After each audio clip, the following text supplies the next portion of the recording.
Hello there, a very good evening and welcome to another edition of Primetime News on TV1. I'm Charlene Benedict for the Newsfirst team. And I'm Rochelle Tamodra. Let's start off with a look at your headlines for tonight. Newsfirst headlines. Main sponsor. A trusted place for your fixed deposit. Valuable FD, a symbol of stability. President to embark on first foreign visit to India. මේ මාසේ 15 සහ 17 අතර ඒ කාලේ තමයි ඉන්දියානු සංචාරය පැවැත්වෙන්නේ. එහිදී ඉන්දිය ජනාධිපති අග්‍රාමාත්‍යවරයා ඇතුළු ඉහළම රාජ්‍යතාන්ත්‍රිකයන් හමු වෙන්න අපි බලාපොරොත්තු වෙනවා. Sanctions imposed on Udayanga and Kapila for involvement in corruption. US actions promote accountability for corruption and human rights abuses. This is an encouragement to enforce the law against the corrupt. Sri Lankan government responds. 76th anniversary of the Universal Declaration of Human Rights. Civil organizations demand justice for all disappearances.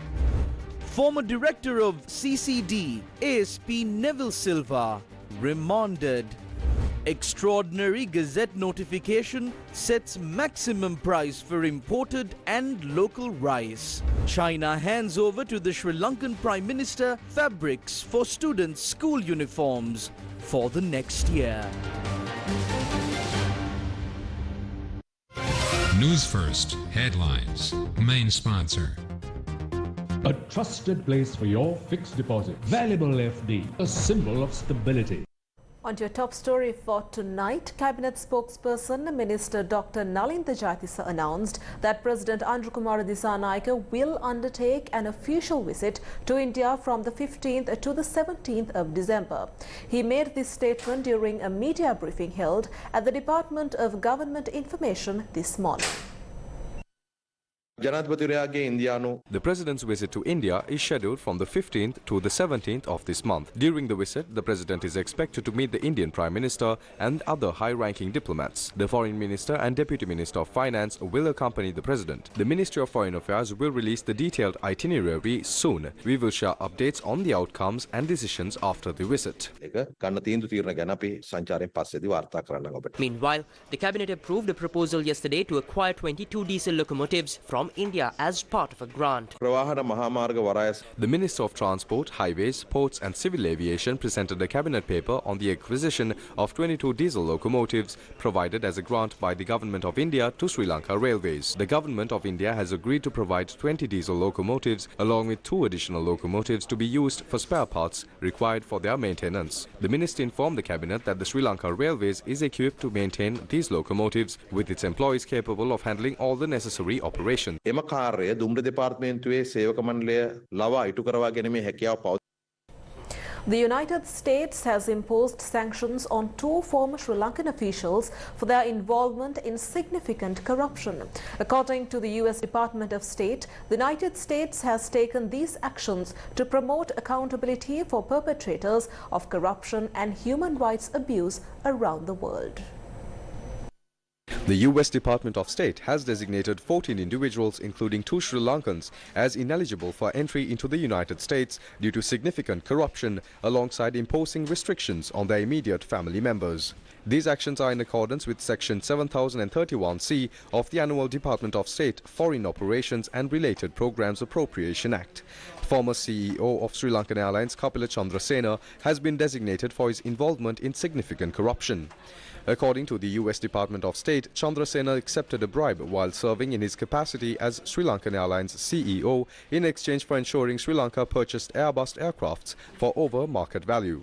This action also includes sanctions against his immediate family members. Former ambassador to Russia, Udayanga Veeratunga, was also designated for his involvement in significant corruption. The statement added, quote, Veeratunga orchestrated and personally benefited from a corrupt scheme involving the procurement of MiG aircraft for the Sri Lanka Air Force, end quote.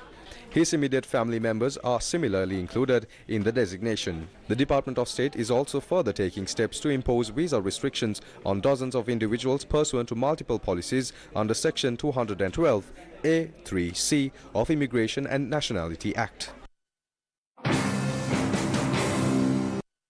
Udayanga Veeratunga had this to say.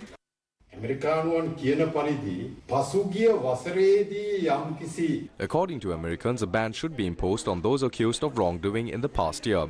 Next month, the investigation into this case will enter its 10th year. It is problematic that the Americans have last night or today remembered this accusation that was leveled 10 years ago. I saw the US Secretary of State visited Sri Lanka last week, and he promised to assist Sri Lanka in bringing back wealth that was illegally taken out of the country. I would like to say that if some corrupt activity has occurred in the country, the Attorney General's department is responsible for addressing it, and the court system is also there. Don't repeat the acts of political vengeance similar to what happened in 2015.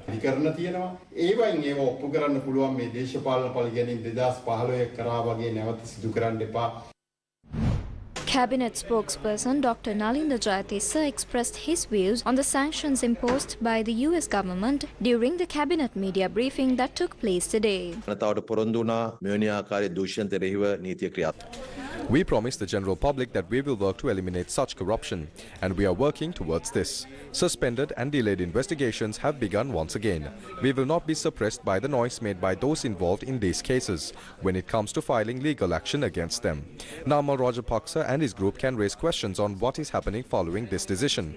Our government will spend an adequate amount of time and carry out these investigations properly, and also file legal action. These facts are being proved. It is also easy for the government of Sri Lanka when the law is enforced against those involved in the MiG and Airbus transactions, since some of them have taken place beyond our boundaries. We will also receive the support of these countries at the international level. I think that this decision will help punish those involved in corruption and prevent corruption. This only proves that these corrupt individuals have carried out their activities on a global scale. We as a government will strongly enforce these laws. I think that the US State Department has given out a good message to those who try to justify these corrupted individuals. The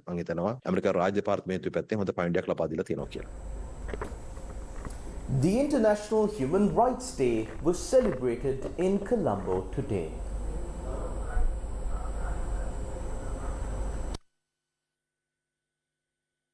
International Human Rights Day, observed on the 10th of December, marks the adoption of the Universal Declaration of Human Rights by the United Nations General Assembly. The Human Rights Commission of Sri Lanka commemorated this significant day with a special event in Colombo. I would like to remind you once again that protecting human rights is protecting humanity. We recognize the responsibilities of the Human Rights Commission of Sri Lanka and ensure that those at risk are supported and are committed to improving human rights. Idea that democracy is about human rights really fell into place during the 2022 Aragalaya, in my opinion. It was a very spontaneous movement, the Aragalaya. And therefore, this is about people realizing the fallacy of, on the one hand, calling for democracy, demanding democracy, and then on the other hand, looking at human rights in a very limited way. And so I think now we could really say in Sri Lanka, we have come of age.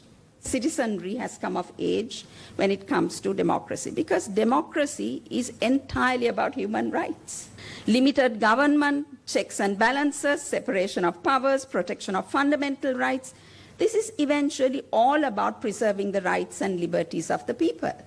We are certainly very encouraged by the new government's statements, by the new government's commitment in its manifesto during the campaign, in its declaration of policy in Parliament. We're really encouraged by the commitment to prioritize human rights, by its commitment to address corruption, to strengthen institutions and rule of law, to ensure social justice, to promote national unity and integration, and the strong words against hatred, against divisive rhetoric. And we're certainly encouraged because the government is seeing this not only as the right thing to do, but also these strengthening rule of law, strengthening institutions, not only as the right thing to do, but also as a fundamental condition if we are to recover from the economic crisis, if we are to develop and grow as a country. I want to emphasize how the United Nations stands by your side and how we are committed here in Sri Lanka in accompanying the government, the authorities, in advancing its priorities and meeting its human rights obligations. We say that government officials, especially the police, should not be used as accomplices to crime. The police are not just another armed group. They are a professional group for the protection of the people, a civil force. This professional force should not act based on emotions. Not only the police, any government official should not do so. It is wrong for any government official to behave in such a manner. When teachers beat children up, they say that they do it to correct them. If an older student asks the teacher, "Sir, have you been corrected by being assaulted?" what can they say? There are two answers. One is to say, "I haven't been corrected by being assaulted." Then the question arises, does someone who has not been corrected have the right to correct others by beating them? If so, the reply would be, "I have been corrected." Then the question arises, does a person who has been corrected assault others? Some people say such things. Even magistrates had the power to whip wrongdoers in the past as a punishment. Today, that is not allowed. So such practices that should be given up should be eliminated from society. The event was attended by officials including members of the Human Rights Commission of Sri Lanka.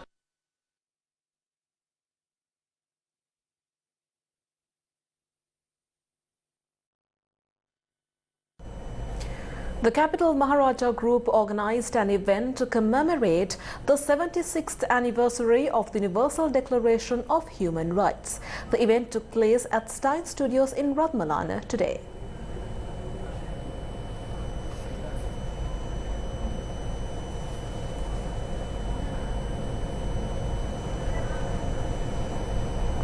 We will take a look at that story in a while.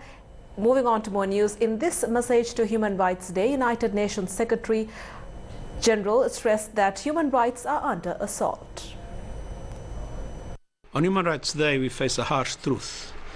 Human rights are under assault. Tens of millions of people are mired in poverty, hunger, poor health and education systems that have not yet fully recovered from COVID-19 pandemic. Global inequalities are running rampant and conflicts are intensifying. International law is willfully ignored. Authoritarianism is on the march while civic space is shrinking. Hateful rhetoric is fueling discrimination, division and outright violence. And women's rights continue to be rolled back in law and practice. This year's theme reminds us that human rights are about building the future right now. On this important day, let's protect, defend and uphold all human rights for all people. The launch of the Manurava Law Journal of the Law Students' Human Rights Movement was held in Colombo today.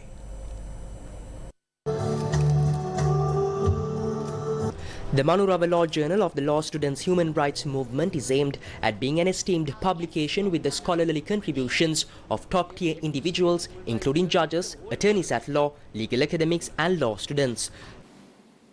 We have to always remember that your rights and my rights should not be in conflict.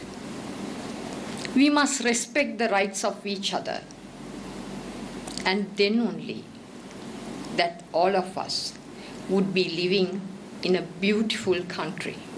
So the students of this sacred institution have set your foot on the path that protects equality, dignity, respect, freedom, fair play, amongst many other rights of the people. The protection of human rights unarguably will lead to a strong, peaceful, productive and a proactive society. Definitely. Such a society will be a contented society. Your step today by issuing this law journal Manurava is a leap on protection of justice.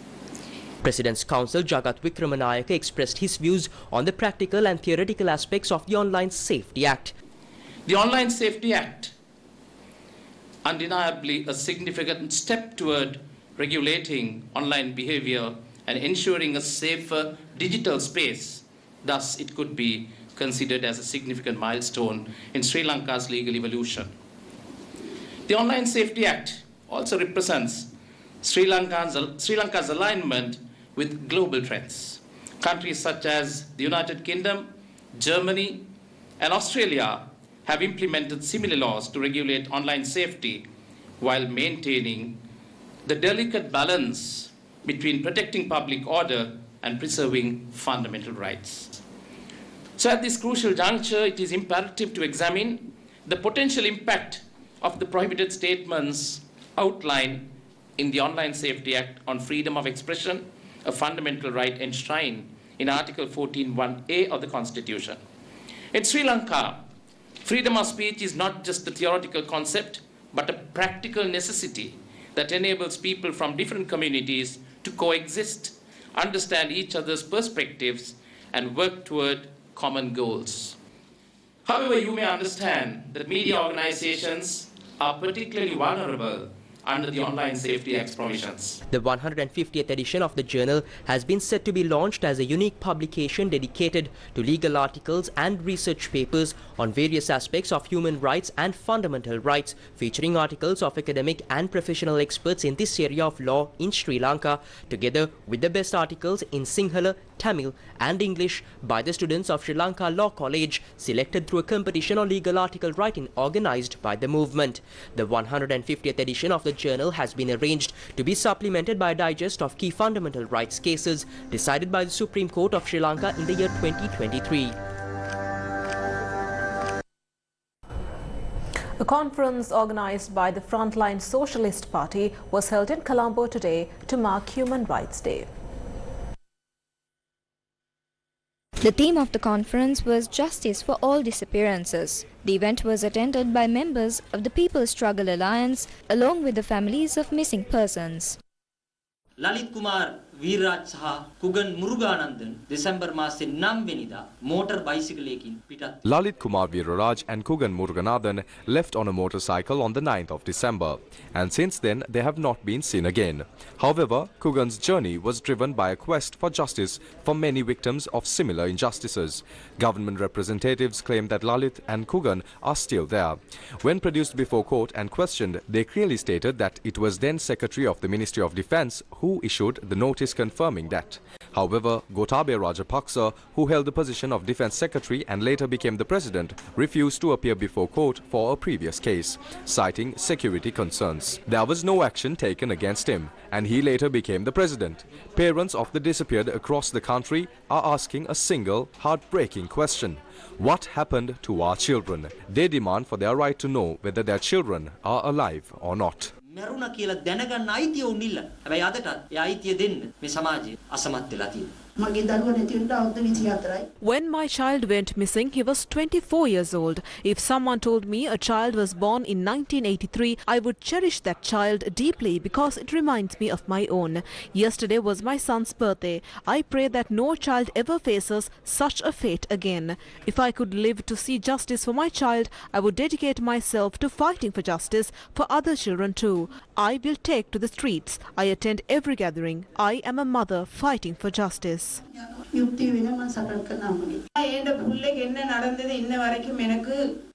I still don't know what happened to my son. I even went to Geneva seeking answers. When Gotabaya Rajapaksa and Basil Rajapaksa were in power, my son was kidnapped. But to this day, I don't know why. No information has ever been provided. I just want my child back. If a child of the country's rulers were to go missing, the Navy, police and army would find them in 3 days. They have money and power, but we have nothing. I can only hope that this government will find our children.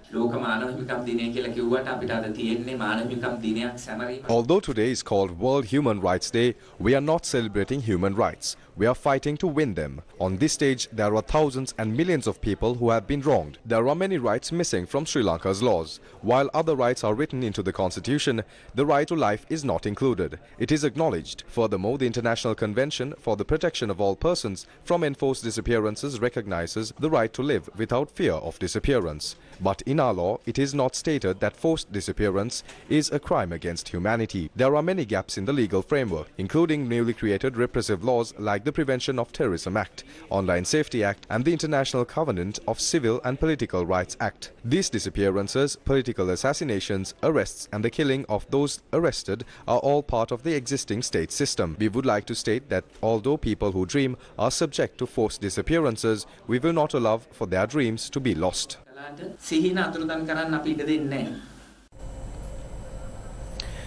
Cabinet spokesperson Minister Dr. Nalin Jayatissa spoke about the several investigations being carried out into the deaths and disappearances of journalists in Sri Lanka. Meanwhile, the government emphasized its commitment to conducting thorough investigations into the killings of journalists in the past. The Criminal Investigation Department has launched investigations into the recent killings of journalists, which have been ongoing since the murder of Lasantha Wickrematunge. These investigations were previously suppressed, with the officials either removed from their position or forced to leave the country.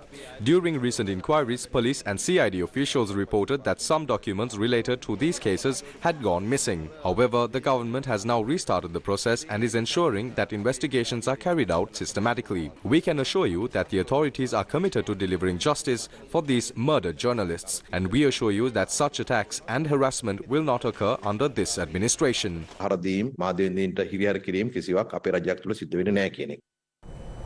The Capital Maharaja Group organized an event to commemorate the 76th anniversary of the Universal Declaration of Human Rights. The event took place at Stein Studios in Ratmalana today.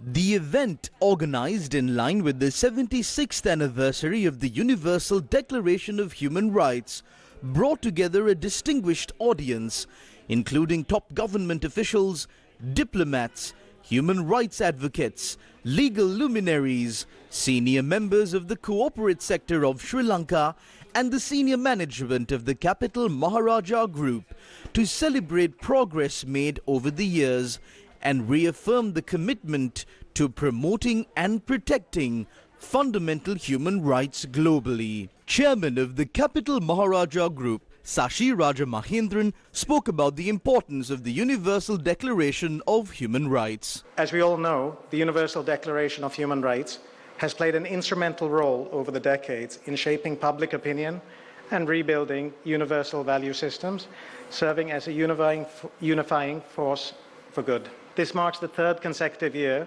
that the Capital Maharaja Group proudly hosted this event. During this time, we have dedicated the 10th of December to various activities that promote human rights, protect them, and uphold the rule of law. It was a time when we, as a large conglomerate, recognized the critical importance of bringing human rights and justice back to the forefront of national discourse. In that context, a sustained focus on human rights education and awareness was imperative. We resolved, therefore, to serve as a moral force, steering the narrative towards a new ethos of governance founded on human rights and justice. Now, more than ever, we must come together and strive to reclaim our rights, our future. The United Nations High Commissioner for Human Rights, Volker Turk, addressed the gathering via a video message. Human rights don't belong to any political party or to any region of the world. They belong to all of us, to every one of you. Today, there are those who are trying to discredit and discard human rights, throwing glitter in our eyes as they redefine and undermine our fundamental freedoms. This is the politics of distraction. They built the international human rights system, bringing real improvements to the lives of people around the world.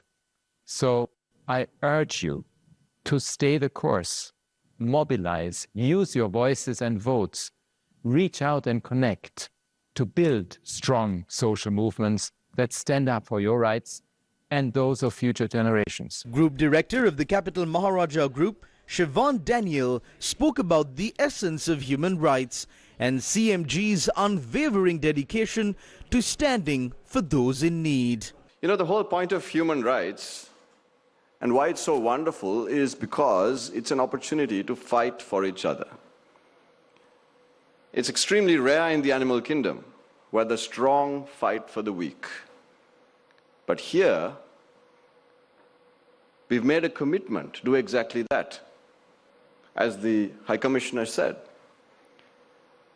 we're here to fight for those who can't fight for themselves, to provide them a voice, to give them a platform,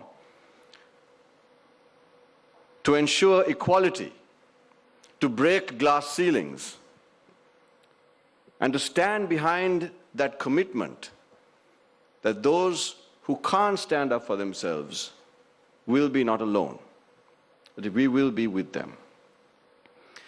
Now, the Capital Maharaja Group has not only stood behind this commitment in thought and word, but also in deed. Senior Human Rights Advisor at the UN Resident Coordinator's Office, Laila Nazarali, delivered the keynote speech at the event. Sri Lanka's constitution, particularly Chapter 3, Fundamental Rights, reflects the inspiration drawn from the Universal Declaration of Human Rights. I am encouraged by the newly elected government of Sri Lanka, which hopes to prioritize human rights by addressing corruption, poverty, promoting national unity and social justice, as well as strengthening national institutions through legislative, judicial, and security sector reforms. Adding to the event's cultural significance, a song titled Nimhim Sewa was performed in 3 languages celebrating diversity and unity.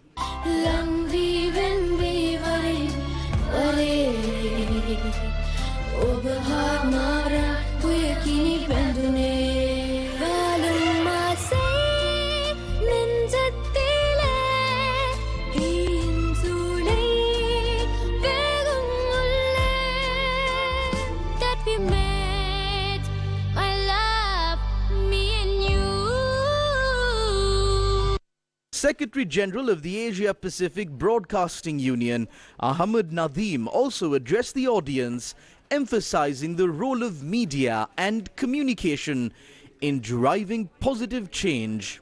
Media has the power to bring people closer together, fostering collaboration and help to amplify voices, share stories, and champion initiatives that promote peace, understanding, and global solidarity. The Capital Maharaja Group has displayed a consistent and unwavering commitment to uphold universal values and the best standards in all that it endeavors.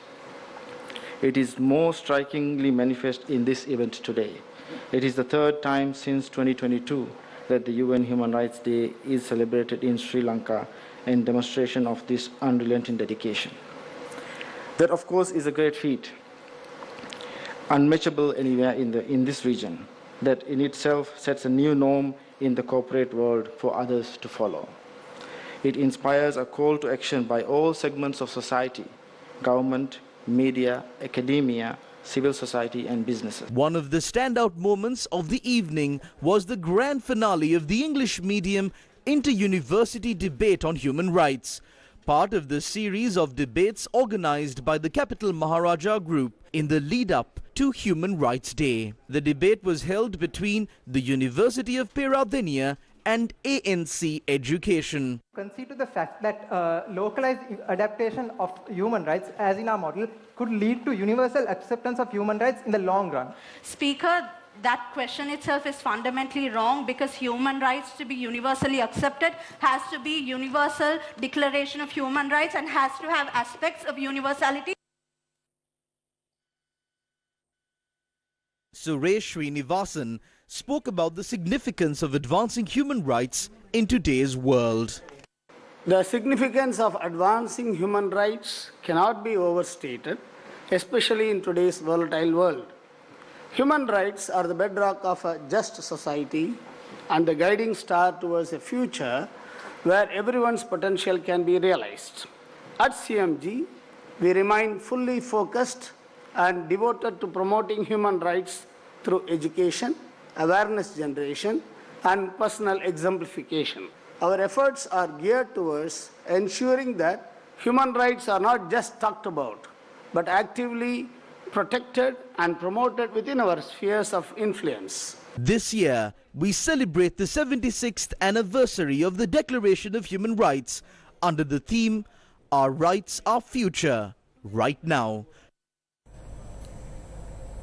Former director of the Colombo Crimes Division, Assistant Superintendent of Police Neville Silva, has been remanded until the 13th of December. He was arrested yesterday by the Criminal Investigations Department at the Police Field Force headquarters. Neville Silva was arrested on charges of forcibly taking gems and a van worth 12.5 million rupees from a gem businessman in Ratnapura and handing them over to another person.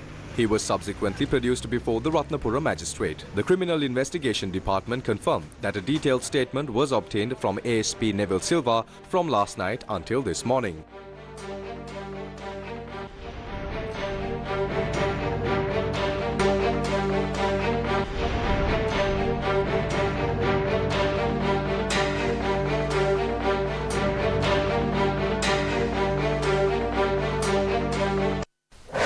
Newsfirst, with the people. A trusted place for your fixed deposit. Valuable FD, a symbol of stability. Feel the love. One rhythm at a time. Tune in to Love Rhythms, Wednesdays 7 p.m. onwards. Legends 966, Colombo's greatest hits.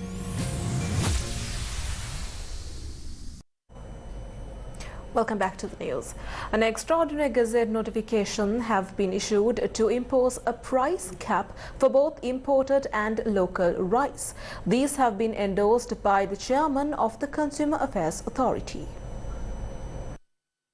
As per the extraordinary gazette notification, the maximum retail price for 1 kilogram of imported raw rice has been set at 210 rupees. The maximum retail price for 1 kilogram of imported Nadu rice has been set at 220 rupees.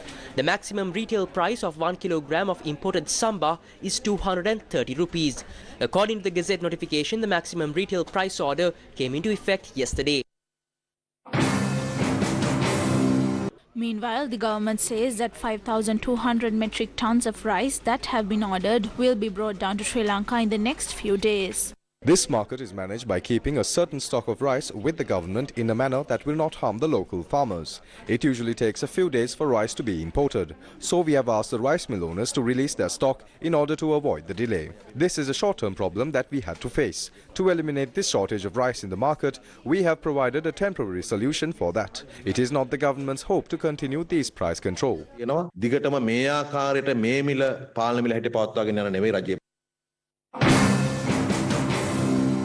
The Consumer Affairs Authority says that the law will be enforced against those selling rice at a price higher than the price caps that were gazetted. The general public can file complaints regarding such incidents at the Consumer Affairs Authority by calling the number 1077 or by visiting the district offices or head office of the authority.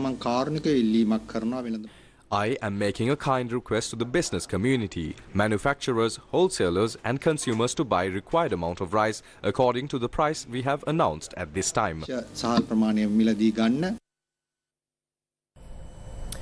Dr. Anil Jasinger has been appointed as the new Secretary to the Ministry of Health and Mass Media by the President. The letter of appointment was handed over to him by the Secretary to the President, Dr. Nandika Senarath Kumaranayaka.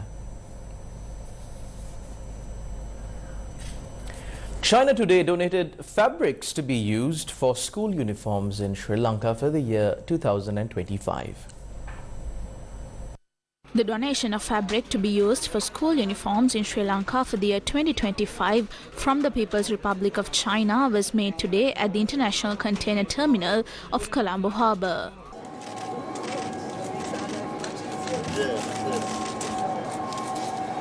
For us as a government, investing in education is incredibly important. Investing in education means making it possible for all children, irrespective of any socio-economic difference or position, to be able to access education with dignity. In that regard, there are many schemes that we have offered our school children to enable that access and to make sure that all children have access to a high-quality education. China has taken on the task of providing uniform material for all children of each and every school, plus all of those who are enrolled in our Pirivena system as well. So this is an incredibly important and incredibly generous donation from China, for which we are extremely grateful. We see this as a symbol of their enduring friendship between our two countries, but also, more importantly, an indication of China's investment in education and China's investment in the youth of our country. This shipment, part of our 2025 academic year assistance, totally 11.82 millimeters of uniform materials, which covers 100% requirement of Sri Lanka schools, valued at 5.2 billion rupees, is a testament to profound friendship and enduring partnership between our two countries. Sri Lanka holds a special place in China's heart. Our two nations share a history rooted in mutual respect, mutual understanding, and mutual support. This moment today reflects China's unwavering commitment to Sri Lanka. Oh, good. Yes. Okay, we met before. Former President Chandrika Bandaranaike Kumaratunga emphasized the critical need for women's leadership in global peace processes. Why do we need at this time to talk especially of women's leadership in peace? Very obviously, because a vast number of peace processes in the world and within countries have been led and operated almost exclusively by men. We know the world officially took cognizance of this fact when the UN adopted Resolution 1325. It is known today and accepted by most that when women participate actively or lead peace processes, that they are more successful than otherwise. The report of the global implementation of 1325 highlights that when usually male-dominated peace and reconciliation processes include women, they have been very successful, more successful and sustainable. We are aware that many women leaders in many countries have been icons of peace. Since a woman won the first Peace Prize in 1905, more women have won the Nobel Peace Prize. The two most important resolutions on equality for women in international affairs and against discrimination of women are Resolutions 1325 and CEDAW on the elimination of all forms of discrimination of women. Taken together, they have opened up vast vistas for women's participation in action on equality for women, as well as for building peace and reconciliation, not only in their own countries, but in the international arena. It is now up to us, the women, to ensure that these are made effectively operational. What I would like to highlight here is that even one lone woman, if she possesses the courage and conviction, and of course the ability to strategize and govern, can move mountains. So, a message to all women. Hence, I can call upon all women to take leadership in the horrendous destruction of life and resources that occurs through conflict, especially at the moment in our world, where states and their leaders have kicked, some states, have kicked all decency and all international norms out of sight and are engaging in some of the most inhuman conflicts the world has experienced in the past 2 centuries. The former president expressed his views at the launch of the commemorative volume BCIS at 50, a journey of learning and dialogue in Colombo yesterday.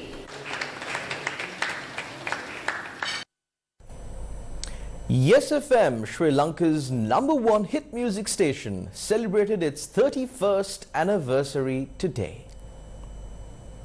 On the 10th of December 1993, Yes FM began broadcasting, bringing a unique blend of music and inspiration to the Sri Lankan community. The station celebrated its 31st anniversary today with a series of special events.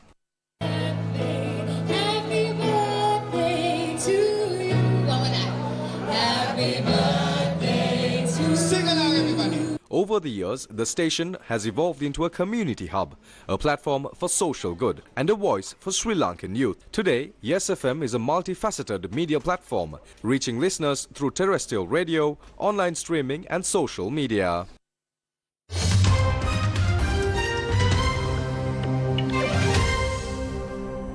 United Nations Security Council members will work on a statement on Syria in the coming days after a closed-door meeting over the rebel seizure of the capital Damascus and ousting of President Bashar al-Assad.